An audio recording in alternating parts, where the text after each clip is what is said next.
अस्सलामुअलैकुम।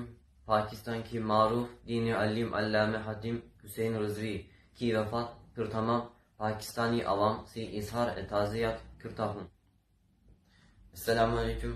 On the demise of religious Pakistani scholar Alim Hadim Hussein Rizvi, I want to extend to my condolences to dear Pakistani nation.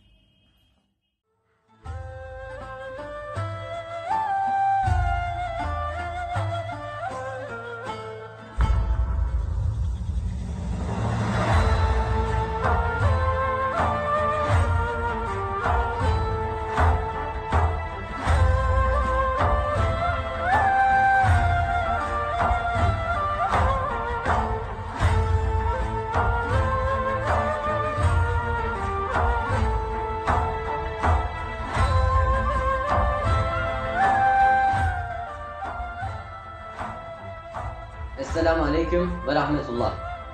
मेरे पाकिस्तानी भाइयों और बहनों, पाकिस्तान में जगदीश अर्तुगरुल ड्रामे को बहुत ज़्यादा पसंद आने पर मुझे बहुत ज़्यादा खुशी है। मैं पाकिस्तानी वज़ीर आज़म जनाब इमरान खान का बहुत ज़्यादा शुक्रिया अदा करना चाहता हूँ। Pak Türk dosti zindabat, cive cive Pakistan, cive cive Türkiye.